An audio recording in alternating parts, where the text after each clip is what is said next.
convidar você a abrir o texto santo da Palavra de Deus em Eclesiastes, capítulo 7, do verso 1 ao verso 14. Eclesiastes 7, de 1 a 14.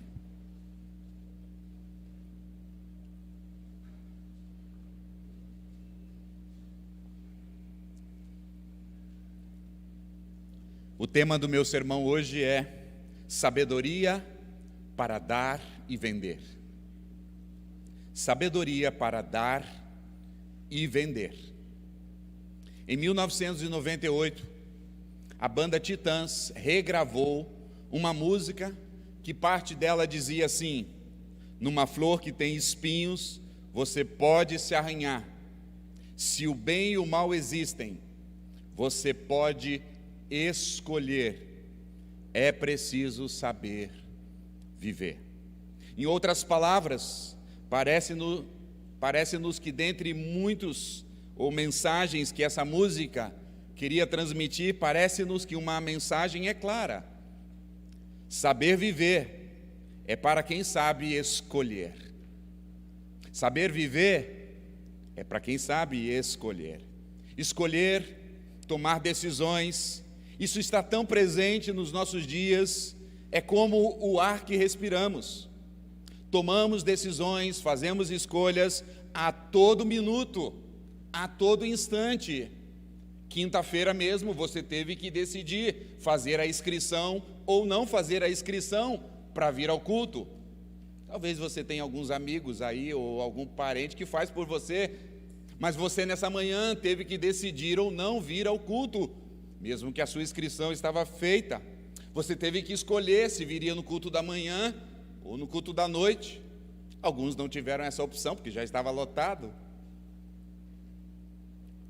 Todos nós precisamos tomar decisões. De qual roupa vir à igreja? As irmãs talvez sofrem um pouco mais com isso, mas precisamos decidir sobre isso. Um dos sites pesquisado na internet vai dizer que um adulto toma cerca de, no mínimo, 1000 decisões por dia. 1000 decisões por dia, no mínimo. A vida é feita por decisões. Eu perguntaria a você, e daria a opção de você escolher a pergunta seguinte: o que você acredita ser melhor? Ir a uma festa ou ir ao funeral? O que você escolheria? O que você escolheria se fosse passar uma semana tranquila ou passar uma semana de tristeza e pavor? O que você escolheria? O que você entende ser melhor? Receber uma repreensão ou receber uma palavra de encorajamento? Precisamos decidir. Antes de ler o texto, ainda de modo introdutório, eu preciso lhes dar 3 detalhes que vai ajudá-los a entender melhor o texto. O primeiro, há 2 repetições constantes no texto. A primeira repetição aparece 7 vezes, que é a palavra é melhor do que. É melhor do que, é melhor do que. Vai ser repetida nesse texto até o 14, 7 vezes. Mas a segunda repetição que o texto aparece, e aparece 9 vezes, é o jogo de palavras tolo e insensato e sábio. Ora parece sábio, ora parece tolo, ora parece sabedoria, ora parece insensatez. E isso então mostra para nós qual é a melodia do texto: sabedoria ou tolice. O segundo detalhe que eu preciso dar para você entender melhor o texto é que o pregador, quando coloca 2 opções ou 2 alternativas para que a gente possa fazer uma escolha, ele não está dizendo que a outra é ruim. Não é essa a ideia, ele está dizendo uma é boa e outra ruim, não. Ele está nos questionando a melhor. Se você se atentar a isso, o texto vai abrir diante dos seus olhos. Repito, não é que uma alternativa é melhor, aliás, é boa e a outra ruim, não. Salomão quer nos indagar, qual é a melhor? Mas o terceiro detalhe do texto é que Salomão não está perguntando a nós o que nos traz mais satisfação. Salomão não está perguntando para nós na alternativa A ou B o que nos traz mais prazer. Não, não é isso. Salomão está perguntando para nós o que é melhor. Independente da nossa satisfação ou do nosso prazer, a pergunta dele, o que é melhor? Então eu queria ler o texto com você. E Salomão vai nos desafiar nessa manhã.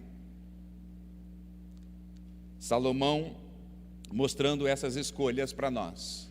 Dependendo da nossa escolha, vai mostrar no final do teste se somos sábios ou se somos tolos. Eu quero de antemão já dizer que eu fui reprovado. Eu zerei no teste. Diz assim a palavra de Deus, Eclesiastes capítulo 7, de 1 a 14. Melhor é a boa fama do que o perfume ou unguento precioso. E o dia da morte é melhor do que o dia do nascimento. Melhor é ir à casa onde há luto do que ir à casa onde há festas e banquetes. Pois naquela se vê o fim de todos os homens e os vivos que o tomem em consideração. Melhor é a mágoa do que o riso, porque a tristeza no rosto se faz melhor ao coração. O coração dos sábios está na casa do luto, mas o coração dos insensatos está na casa da alegria. Melhor é ouvir a repreensão do sábio do que ouvir a canção dos insensatos. Pois qual o crepitar ou o queimar dos espinhos debaixo de uma panela? Assim é a risada dos insensatos. Isto é vaidade, Hevel. Verdadeiramente, a opressão faz endoidecer até o sábio. O suborno corrompe o coração. Melhor é o fim das coisas do que o seu princípio. Melhor é o paciente do que o arrogante. Não te apresses em irar-te, porque a ira se abriga no íntimo do insensato. Jamais diga, verso 10, porque foram os dias do passado melhores do que esses dias do presente. Não diga assim, pois dizendo assim, isso não é sabedoria. Boa é a sabedoria, e é uma herança, e de proveito para aqueles que veem o sol. A sabedoria protege, assim como o dinheiro também, mas a sabedoria tem maior proveito, porque ela dá vida a quem possui. Atenta-te para as obras de Deus, pois quem poderá endireitar o que Deus fez torto? No dia da prosperidade, se alegra, goza, desfruta, mas no dia da adversidade, considere que Deus fez tanto um quanto o outro, para que o homem nada descubra do que há de vir depois dessas coisas. Amém.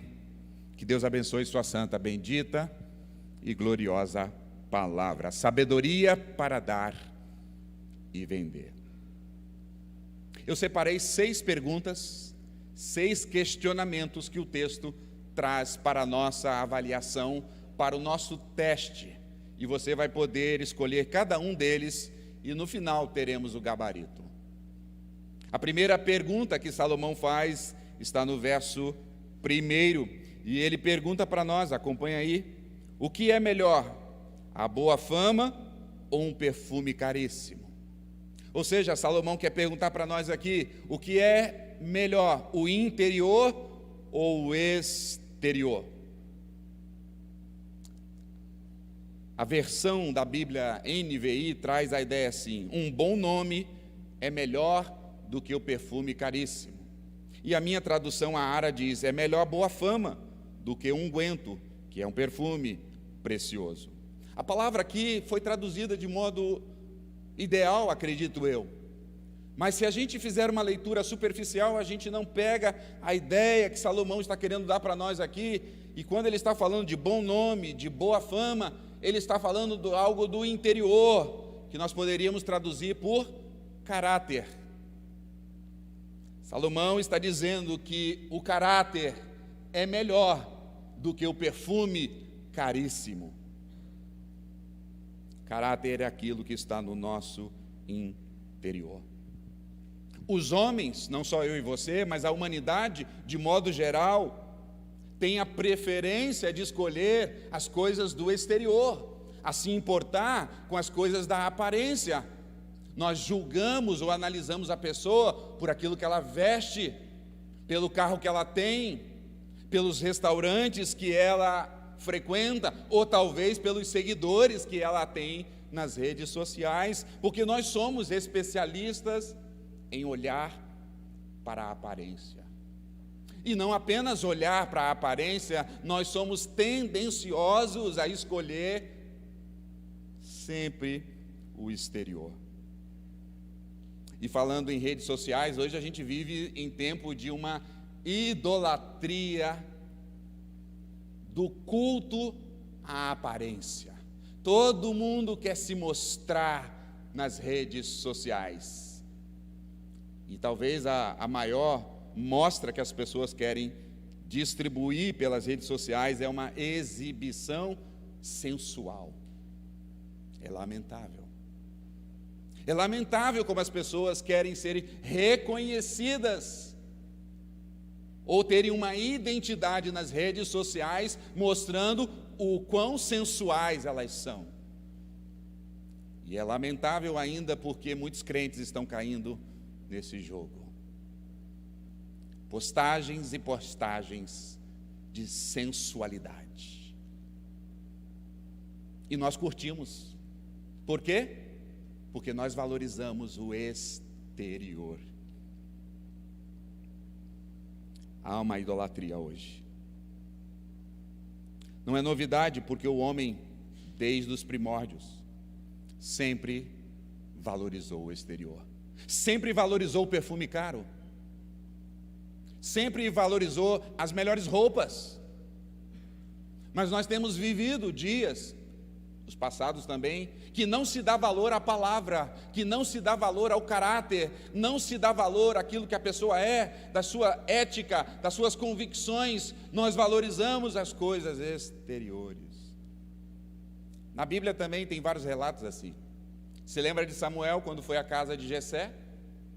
Israel precisava de um novo rei, e o homem de Deus, Samuel, foi para ungir um dos filhos de Jessé, e quando ele foi a caminho, ele deve ter dado uma olhada no Instagram do menino, e chegando na casa de Jessé, ele viu o filho mais velho, boa imagem, um moço alto, um moço forte, e disse: aí está o futuro rei de Israel. E aí o Senhor disse para ele: não, Samuel, não se engane, porque o Senhor vê o coração, o caráter.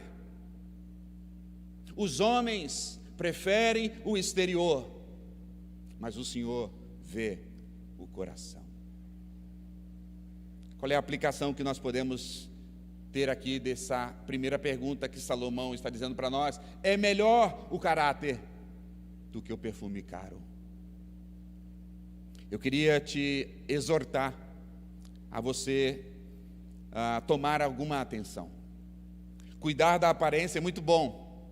Pessoas que não cuidam da aparência certamente estão com algo no coração problemático. Cuidar da aparência é bom. Usar perfume, a esposa agradece, o esposo agradece, os irmãos da igreja agradecem.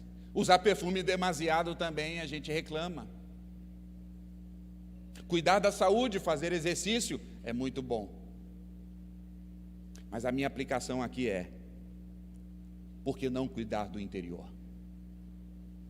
A aplicação é aqui: invista no interior. Cuide do seu interior, cuide do seu coração, talvez na mesma proporção ou mais daquilo que você investe no exterior. Nós precisamos nos atentar e dar importância e investir nas coisas do nosso coração, do nosso caráter. Há pessoas que fazem plástica. Eu não quero entrar aqui no mérito se está certo ou está errado, o teu marido ou você, mulher, que vai pagar, ou você, homem, que vai fazer uma plástica. Você decide os critérios, aqui não eu. Mas há pessoas que estão tão preocupadas em mudar a aparência, mas não mudam o coração, não mudam o interior. A aparência é nova, mas os pecados são os mesmos. A arrogância é a mesma.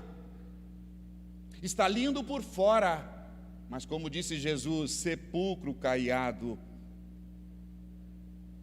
Eu queria desafiar você a considerar, a ouvir as palavras de Salomão dizendo que há mais valor no interior do que no exterior. Então eu encorajaria você a investir no seu coração, a investir na sua reputação, a investir no seu caráter, e não podemos fazer isso deixando a palavra de Deus de lado. É a palavra de Deus que transforma o nosso interior. Invista no que tem valor. E o que tem valor, o que é melhor, é o interior. A segunda pergunta de Salomão, se você já tomou pau na primeira, fique tranquila ou tranquilo, que vem mais. Verso 2 e verso 4, Salomão agora vai chocar a gente, porque ele vai dizer que é melhor ir ao funeral do que ir ao festival. A pergunta minha seria para você: o que é melhor, ir ao funeral ou ir ao festival? Se você dissesse ir ao funeral, eu ficaria desconfiado. Nós queremos a festa, nós queremos os banquetes, mas Salomão aqui nos choca e põe o nosso mundo de cabeça para baixo e nos chacoalha dizendo: tolice. Escolher a festa em detrimento ao funeral é tolice. Salomão, atenção, não está dizendo ou contradizendo o que ele já falou antes, porque você se lembra, nas pregações antes, Salomão disse o quê? Aproveita a vida. Aí você está dizendo, ele está se contradizendo. Não, esse é o ponto. Salomão era festeiro, gostava de uma festa, o homem. Nós vimos algumas vezes aqui. Salomão não está dizendo que a festa ou que curtir a vida é errado, mas ele está dizendo que é melhor ir ao funeral. Por que então, Salomão, esse questionamento chocante? Atenção também, Salomão não está banalizando a vida. Salomão não está dizendo que a vida não vale de nada, porque ele mesmo já falou que a vida é um dom de Deus. Então, quando Salomão está dizendo para nós que é melhor ir ao funeral do que ao festival ou ao banquete, Salomão está dizendo é que no funeral nós paramos para refletir sobre a vida e sobre a morte, e numa festa nós não refletimos. Esse é o ponto dele. Numa festa nós queremos curtir, numa festa nós queremos beber e comer e se divertir, e é euforia, e está tudo bem, e é assim mesmo, porque ninguém vai para uma festa para discutir filosofia, a não ser se for uma festa de filósofos. A gente vai para a festa para se divertir, mas Salomão está dizendo aqui que nós deveríamos priorizar o funeral, porque no funeral nós paramos e refletimos. O funeral é lugar de reflexão. É difícil para mim dizer que essa pandemia trouxe algumas coisas boas, mas é verdade. Porque a gente sofreu tanto nessa pandemia, a gente perdeu familiares, perdeu trabalho, perdeu tanta coisa, mas talvez algum saldo positivo que nós tenhamos nessa pandemia é que a pandemia freou as pessoas e a pandemia levou as pessoas a uma reflexão do tipo: a vida não está em minhas mãos. Pessoas que pararam e refletiram, talvez num sepultamento de um parente, dizendo: a vida não está nas minhas mãos, porque este meu parente ou este meu amigo que estava em plena saúde, agora está sendo enterrado, e aquele meu outro parente que está lutando com uma enfermidade grave, está presente no funeral. A pandemia nos fez refletir sobre isso. A pandemia nos fez refletir ainda que a vida é como uma neblina, ora está, depois não está. Essa pandemia fez a gente refletir que a morte vai atingir a todos, seja rico ou pobre, seja letrado ou iletrado, seja brasileiro, seja argentino, paraguaio ou o país mais rico desse mundo, os americanos, os ingleses, a morte chega para eles também. Nesta pandemia, nós paramos para pensar, quais são os nossos valores? O que é importante para nós? Depois de eu passar pelo Covid e liberado para sair, fui trabalhar. Cheguei no meu gabinete, não consegui trabalhar. Fiquei pensando sobre a vida. Falei, se eu estivesse com Jesus no céu agora, meus livros, aí começou a me dar pavor. E a igreja, já comecei a orar pelo Léo, que ia assumir a igreja. O que tem valor para nós? Qual é a minha aplicação aqui, quando Salomão então nos confronta, nos choca e vira o nosso mundo de cabeça para baixo, dizendo que é melhor estar no funeral, porque no funeral a gente faz reflexão. A minha aplicação aqui é: não exclua o tema da morte da sua vida. Tem gente que quando fala em morte, bate, isola. Isso é tolice. A pessoa sábia considera a morte, conversa sobre a morte. Não exclua esse tema da sua vida. Inclua na sua agenda, inclua na sua pauta, inclua nas conversas sua com seus filhos. Nossos filhos precisam saber que a morte é real e ela bate na porta na hora que nós menos esperamos. Precisamos ensinar para os nossos filhos que a vida não é um parque da Disney, que a vida é marcada por dor, por choro, por tristeza, por lamento e por morte. Quando nós estamos no sepultamento, aquele peso de ver alguém que amávamos sendo agora enterrado, lançando-se terra sobre o caixão, e a nossa sensação que nunca mais o veremos. Salomão está dizendo, isto é saudável. Não poupe os seus filhos da dor, não poupe os seus filhos do choro, não poupe os seus filhos do tema da morte, e se possível e se for sábio naquele momento, dependendo da idade do seu filho, leve ao funeral, para que ele veja qual é o fim da vida de todos os homens. Escute a sabedoria de Salomão dizendo, é melhor estar no funeral do que na festa. Se você não pensa sobre a morte, você é tolo. Mas se você considera a brevidade da vida e a morte está na sua pauta, você é sábio.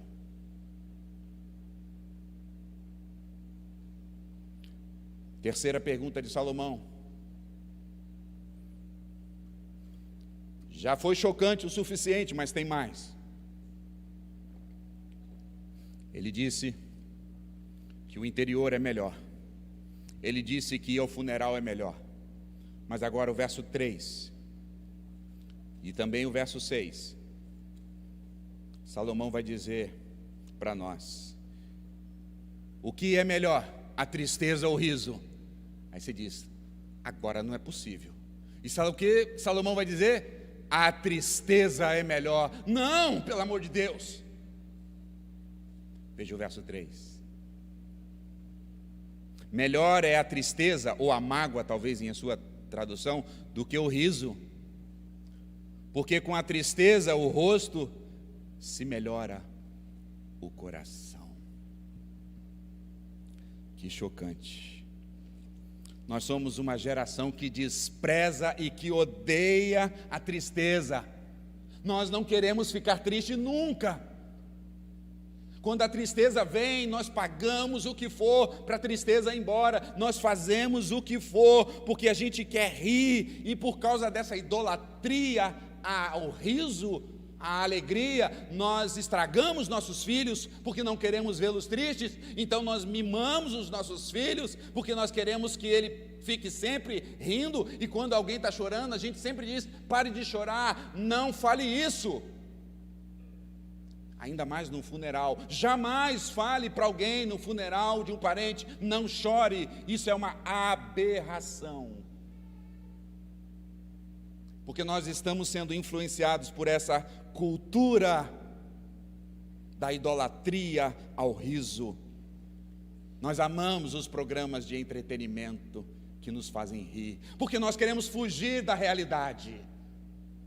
Não queremos ver a vida como ela é.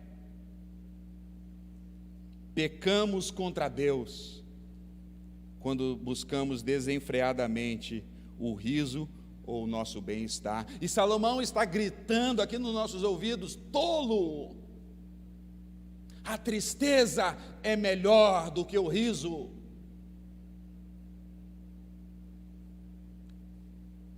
Como é difícil entender essas coisas.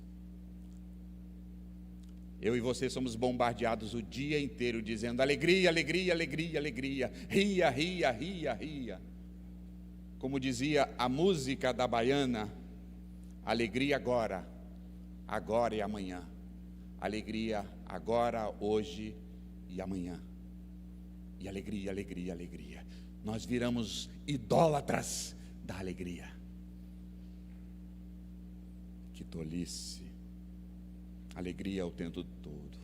Nos esquecemos, quando nós idolatramos o riso, quando nós idolatramos a alegria, nos esquecemos que vivemos num mundo debaixo do sol, quebrado, cheio de pecado, cheio de decepção, cheio de maldade, cheio de crueldade. Num mundo onde prevalece o pecado, nós vivemos então em busca de alegria.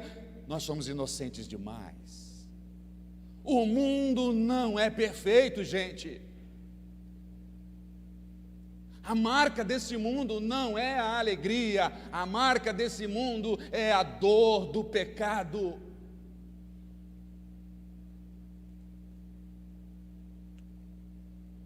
Terrível, ainda mais quando alguns crentes querem pegar essa ideia de fora, que a vida é só alegria, e querem colocar dentro da teologia.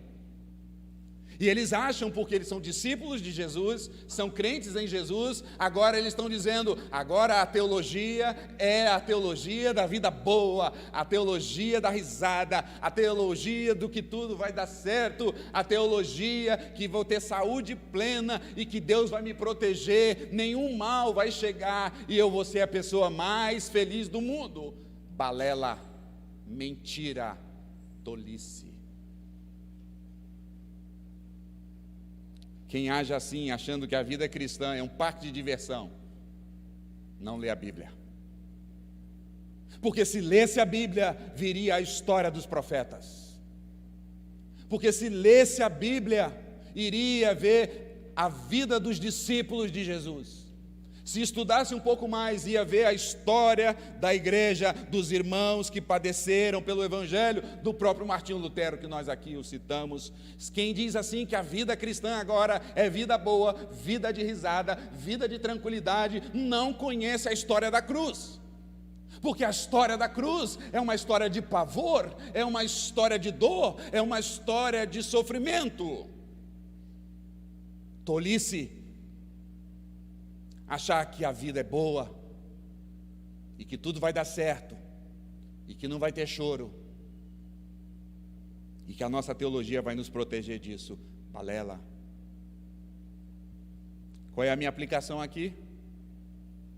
Se a gente vai ouvir Salomão dizendo é melhor a tristeza do que o riso, então a aplicação é: não desperdice os dias de tristeza, aproveite os seus dias de tristeza, porque no verso 3 ele vai dizer: melhor é a tristeza, ou a mágoa, ou o riso, porque a tristeza no rosto faz melhor o coração. Quem passa pela tristeza, passa pela reflexão. Quem passa pela decepção e pela angústia e pelo pavor, olha para a vida, considera as coisas do coração, e isso provoca mudanças. Por isso que Salomão nos diz, é melhor a tristeza do que o riso. Aproveite os momentos que você está em aflição, porque é aí que Deus está trabalhando no seu caráter. Na festa, na bonância, nós não somos lapidados. Nós somos lapidados nos momentos tristes. Não jogue fora, então.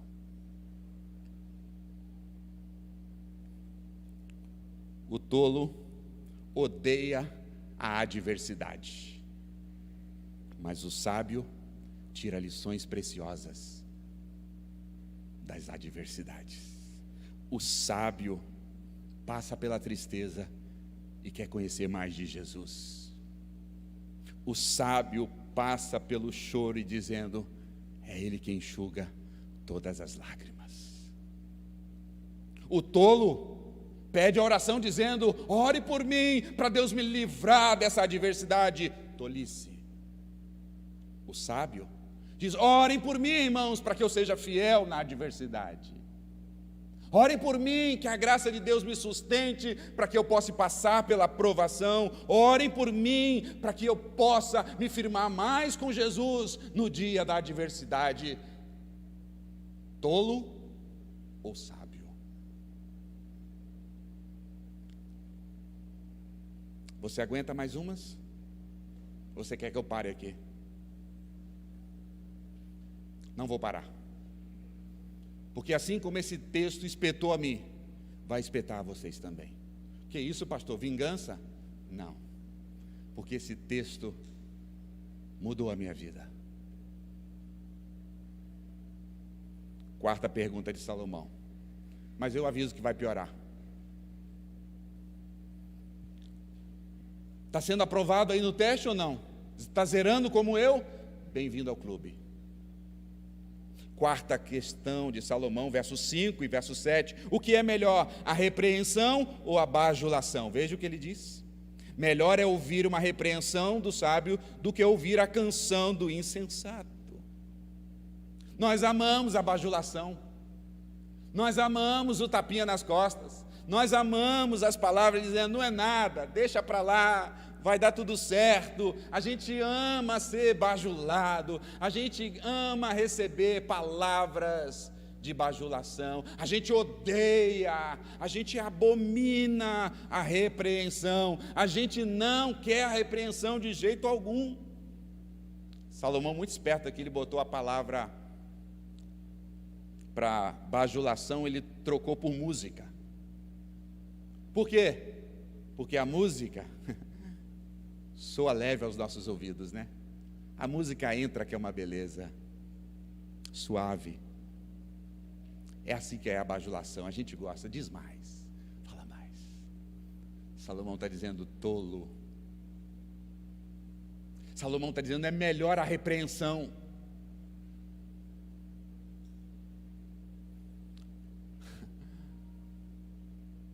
A bajulação é como música, a repreensão é como o quê? Espada. E rasga, e dói, e fere, e machuca, e incomoda. Por isso que a gente odeia a repreensão. Por isso que eu cancelo pessoas que me repreendem. Por isso que eu me afasto de pessoas que falam verdades para mim. Porque eu quero uma vida de bajulação. O nosso coração clama, o nosso coração almeja, o nosso coração se delicia quando as pessoas dizem: é isso aí, você está certo. Tolice. É por isso que cresce os coaches. Por quê? Porque o povo quer ser bajulado. E os coaches, não todo, tá? Não quero colocar todo mundo num pacote aqui. Mas muitos dos tolos, o que eles fazem? Bajular você. E aí você paga para ser bajulado. É por isso que os livros mais vendidos na livraria, quais são? Autoajuda. Por isso que as igrejas que bajulam seus membros estão repletas. Porque o povo sai do culto dizendo: ai, como foi bom para o meu coração. Ai, que palavra. E a gente sai desse culto aqui ferido, machucado, confrontado. Mas Salomão está dizendo: aqui está a sabedoria. Por quê? Porque a repreensão é melhor do que a bajulação. O próprio Jesus disse isso. Se o teu irmão pecar, vai lá e repreenda ele, não bajula ele não. É óbvio que você tem que fazer por amor. e com amor, mas não passe a mão na cabeça dele, não. Seja educado, seja bíblico, seja cordial, seja amoroso, mas repreenda-o. E se ele aceitar a sua repreensão, ganhaste o teu irmão. Porque quando nós colocamos alguém em disciplina na igreja, eu digo, irmãos, vão atrás desse irmão para repreendê-lo. Não vamos. Por quê? Primeiro, que não obedecemos a Jesus. Segundo, não queremos confrontar as pessoas, repreender as pessoas, para que elas não nos repreendam. Eu não te repreendo, você não me repreende, ficamos de boa. Tolice. Essa cultura da bajulação, o amigo vê o outro amigo se dando mal, mas diz, não posso falar nada, né? Não posso repreender meu amigo, senão eu perco a amizade. A gente vê os nossos amigos, os nossos queridos caminhando para a perdição e nós nos aquietamos, por quê? Porque nós abraçamos a cultura da bajulação. A gente só gosta de curtir. Que terrível, que mundo terrível é esse que nós estamos vivendo, e nós ainda como crentes abraçamos a maldita ideologia do politicamente correto, então a gente não repreende. Que desgraça.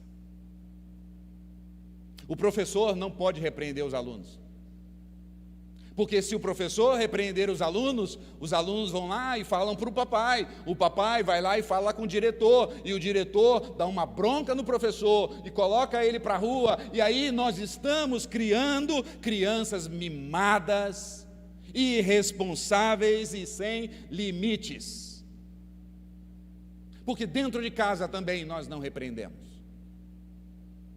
Deixa eu já entrar na minha aplicação, que agora é para os pais, já que eu peguei a dica, então vai. Você é pai? Você é mãe?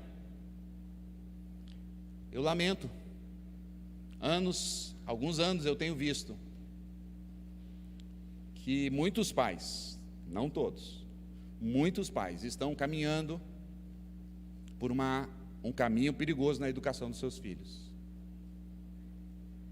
Pais que só querem agradar os filhos. Pais que dão tudo para os filhos, que bajulam os filhos. É só carinho para os filhos, está certo, dá carinho. É só amor para os filhos, está certo, dá amor. É só atenção para os filhos, está certo, dá atenção, mas não há repreensão. Há uma modinha nos dias de hoje, que você não pode dizer não e nem repreender os seus filhos. Nós estamos criando crianças selvagens. Mas o mundo vai dar conta deles. E aí nós vamos chorar, porque nós não colocamos limites para eles, nós não conversamos com eles, nós não dizemos para eles, isso pode, isso não pode. As crianças não têm condições ainda de escolher coisas mais complexas. E a gente bajula, e bajula, e bajula.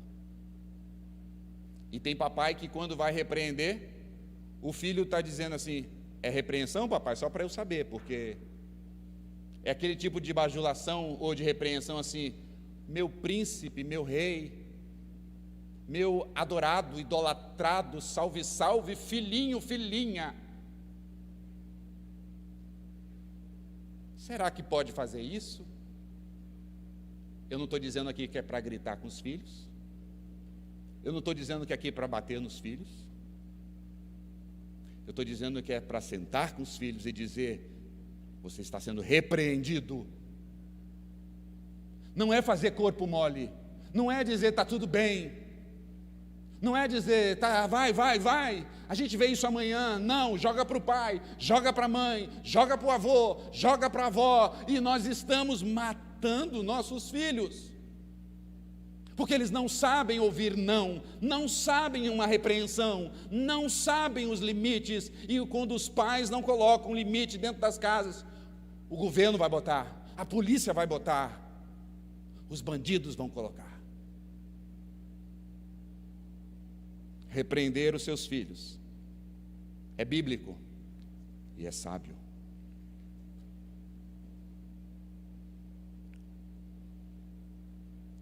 quinta e penúltima pergunta de Salomão.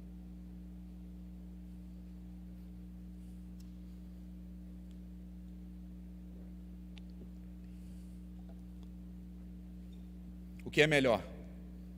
Verso 8 e 9. O fim ou o início? Escorreguei mais uma vez. Eu dizia, é claro que é o início. Salomão diz, tolo. O melhor é o fim. Veja o verso 8.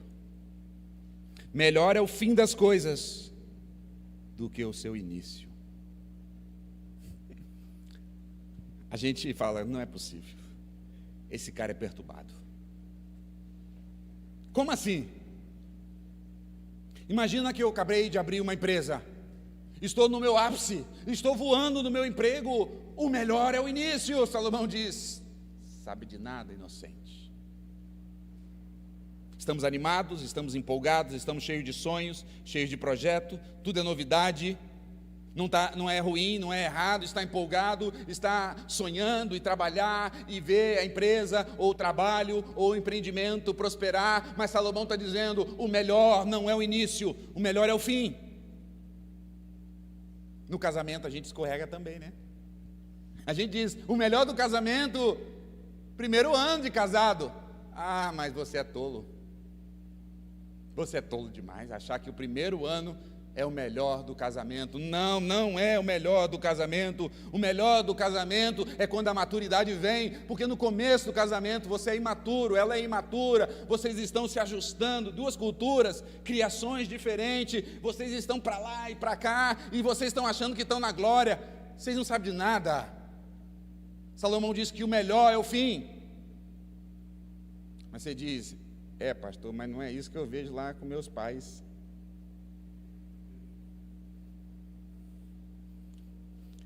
É porque talvez os teus pais não estão nos princípios da palavra de Deus. Porque o ideal do casamento é que cada ano mais maduro, mais piedoso, mais complacente, mais amoroso, melhor. É igual vinho, quanto mais velho, melhor. E se você não está vivendo isso no casamento, tem algo errado. Tem algo muito errado. Para o ano que vem, com a graça de Deus, vou completar 21 anos de casado. São os melhores anos de casado da minha vida. Amém, minha esposa? Não me deixa sozinho nessa. É muito melhor 20 anos de casado do que um ano de casado. Porque a gente está caminhando para a maturidade. O adolescente diz, a melhor fase da vida, adolescência. Aí o jovem olha para ele e diz, sabe de nada. Aí o jovem diz, estou vivendo o melhor momento da minha vida, é o começo de tudo. Nós que somos mais maduros, os quarentões aí para cima dizendo, não conta para eles não, mas eles não sabem de nada. O melhor é depois dos 40, porque a vida começa aos 40. Quem tem mais de 40, pelo amor de Deus, diz amém. Aí a gente olha para o jovem e diz, não entende nada. Mas aí a turma de 50 e 60 olha para nós e diz, que saudade dos meus 40. Não, brincadeira, gente, calma, brincadeira. Não fica ofendido, vocês que têm 50, 40, é o melhor. Que tolice a gente achar que o começo de todas as coisas. Sabe por quê? Salomão, verso 8, ele diz, o começo, olha o verso 8, melhor é o fim das coisas do que o começo, melhor é a paciência do que a arrogância. No começo, a gente é arrogante, a gente diz, negócio vai na minha força, e aí tropeça. Mas quem está chegando para o fim foi paciente com o marido, foi paciente com a esposa, porque a paciência é melhor do que a arrogância. Obviamente que minha aplicação agora é para o casamento, né? Se você está aqui me ouvindo agora, e já passou dos anos iniciais de casamento, e você não concorda com Salomão, tem algo errado na sua vida. Não deveria ser assim. Essa ideia que o casamento é bom no começo é uma visão do mundo. Por isso que eles criaram um tal de divórcio, porque aí você vive os melhores momentos, já passou os primeiros momentos, joga fora, divorcia, começa de novo. Salomão está dizendo, inocente, bobão. A vida começa quando nós temos experiência e paciência. Se você está empurrando o seu casamento com a barriga, esse não é o padrão de Deus para você. Você precisa se arrepender. Você precisa crescer. Você precisa, com o passar do tempo, respeitar mais a sua senhora. E a sua senhora precisa muito mais, com mais tempo, respeitar o seu marido. Você tem que amar mais ele. Você tem que amar mais ela. Você tem que cuidar mais dele, você tem que cuidar mais dela. Quanto mais passa o tempo, você tem que ser mais protetor dela e ela mais protetor de você. Tem que ser algo de caminhada juntos, com paciência, com perseverança, para chegar até aquela promessa que a gente fez no altar, até que a morte nos separe. Mas não adianta nada até a morte nos separe, levando com a barriga. Um caos. Se arrependa. Reconheça que você é tolo. Reconheça que você precisa da sabedoria de Deus para o seu casamento. Busque ajuda. Confesse os seus erros. Busque em oração. Ore com a sua esposa, com seus esposos, para que os dias sejam dias melhores.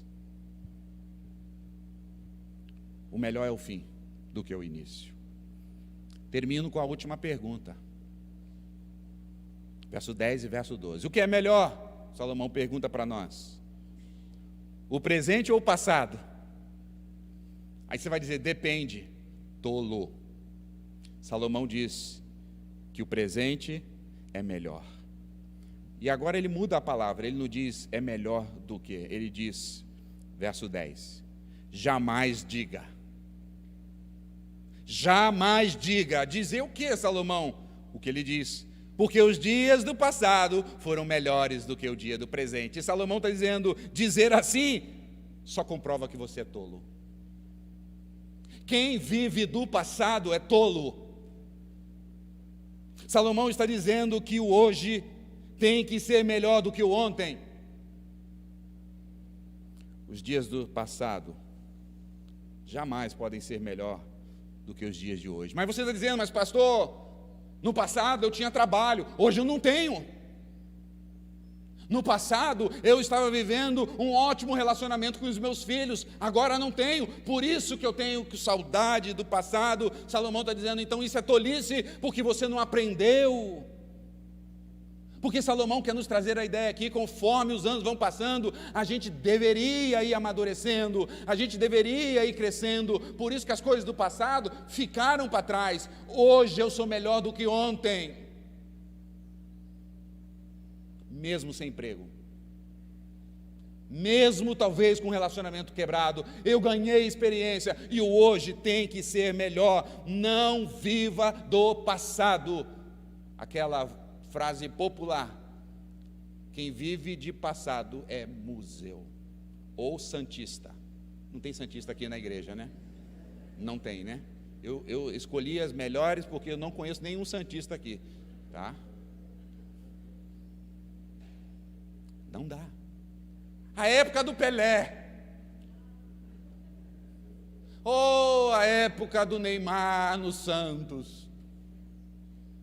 Eu ia fazer do Flamengo, se ele tomasse pau ontem, mas ganhou ontem. Então nós estamos crescendo de novo. Ah, meus irmãos, como é tolo viver do passado. O saudosismo nos amarra.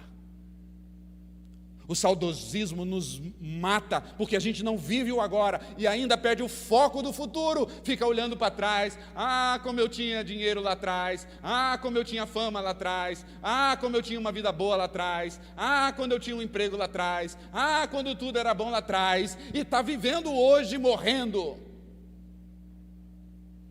Tolice. Escute em nome de Jesus o Espírito Santo falando na boca de Salomão. Não é sábio viver do passado. Viva o agora. Olhe para trás, aprenda dos erros, dos pecados da vida lá atrás e viva o agora com maturidade.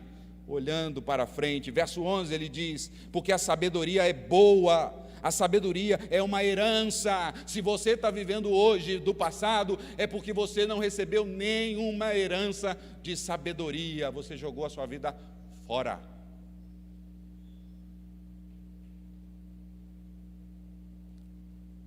Verso 2 ele diz: a sabedoria protege como o dinheiro protege. Salomão tinha castelos e guardas. E ele está dizendo, ter dinheiro protege. Mas ele diz, tem uma coisa que protege mais do que dinheiro. A sabedoria. Olha o verso 12. Porque a sabedoria dá vida para quem possui.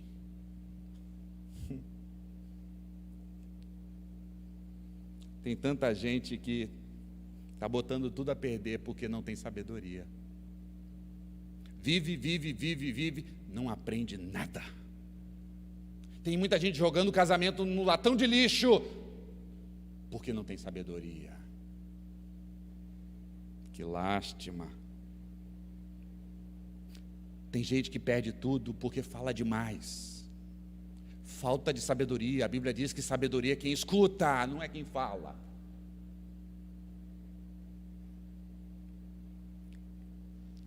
Qual é a minha aplicação aqui? Na verdade é uma reflexão, não uma aplicação. Pergunto para você: você hoje é melhor do que ontem? Hoje você é melhor do que ontem? Não estou falando financeiramente, não. Sua fé hoje é mais robusta do que ontem? Sábio. Se a sua fé hoje é menos robusta do que ontem, tolo. Você é um melhor marido hoje do que ontem? Não, tolo. Não aprendeu nada. 5 anos, 10 anos de casamento, ainda nas mesmas tolice. Nós fomos criados para amadurecer, para frutificar, para amadurecer, para caminhar. Você é uma melhor esposa do que ontem? Não, pastor, cada vez pior. É lamentável, mas eu escuto essas coisas no gabinete.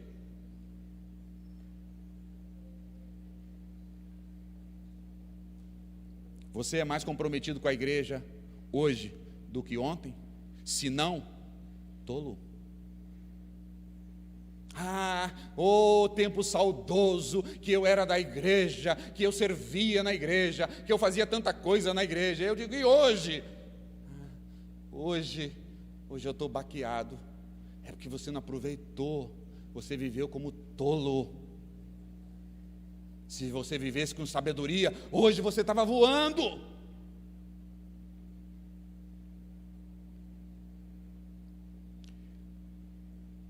Salomão nos espeta. Eu estou querendo parar com essa série, porque não vai dar para entrar em dezembro, Natal chegando, festa natalina, e Salomão só nos cutucando. Você é o melhor filho hoje do que ontem? Isso mostra se você é tolo ou sábio. Eu concluo. Verso 12. Você foi reprovado? Bem-vindo ao clube.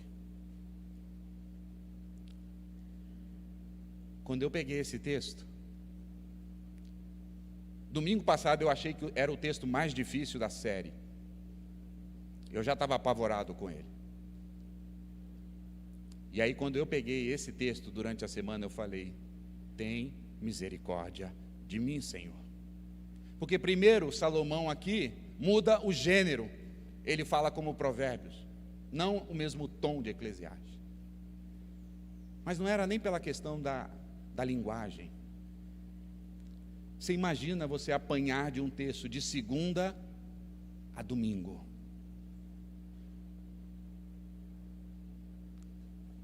Uma espada. Cada leitura, uma espada. Salomão conclui assim, verso 13 e 14, para a gente encerrar. Porque eu sei que já foi demais. No tempo, eu estou dentro no tempo, mas já foi demais. Ele diz assim, olha, observe ou atente, não sei como está na sua tradução, no verso 13, para as obras de Deus. A palavra aqui, observar ou atentar, é olhar com cuidado. Se precisar, pega uma lupa e olhe com cuidado. Olhar o que, Salomão? As obras de Deus. Tá bom, então vamos olhar as obras de Deus. E aí ele pergunta: quem, pois, poderá endireitar o que Deus fez torto? Aqui já causa escândalo em um monte de gente. O quê? Deus fez alguma coisa torta? Salomão está dizendo: o que Deus entortou, ninguém endireita.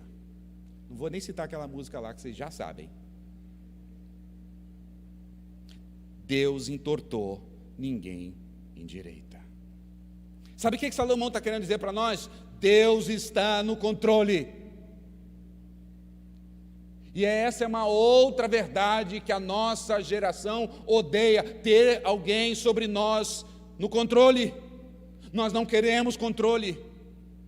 Nós queremos, deixa a vida me levar, a gente quer viver solto. A gente não quer alguém sobre nós, e por isso que o mundo odeia as coisas de Deus. Por isso criaram um tal de ateísmo, para dizer que Deus não existe, e se Ele não existe, Ele não tem controle sobre mim. Porque nós odiamos alguém nos controlando, mas Salomão está dizendo, tem alguém que está no controle, quer você queira, quer você não queira. Sabe por que a humanidade odeia a Deus e ao Evangelho? Porque essa é a mensagem do Evangelho: Deus no controle.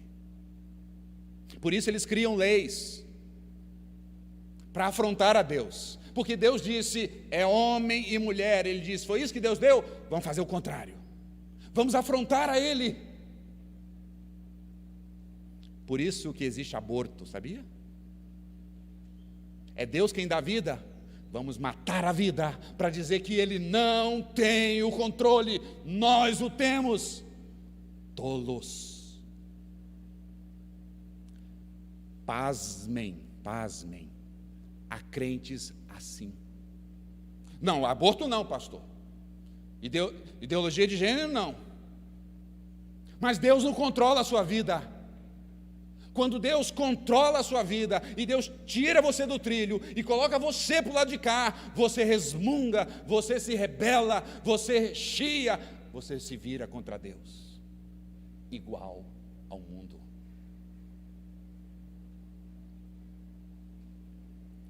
Lástima. Deus tem o controle. Olha o verso 14. No dia da prosperidade, desfruta, porque Deus que te deu. Mas no dia da adversidade, considera. A ideia da palavra considera aqui é perceba para saber. No dia da adversidade, perceba e também saiba, e conclua, foi Deus que fez esse dia também. Aí a gente não diz amém. No dia da prosperidade a gente diz amém. No dia da saúde a gente diz amém. No dia que a gente tem recursos a gente diz amém. Mas quando a dificuldade vem na nossa porta, a gente sabe que é de Deus, mas a gente diz não, não, não, não. O que nós estamos fazendo? Se rebelando contra o controle de Deus. Tolice.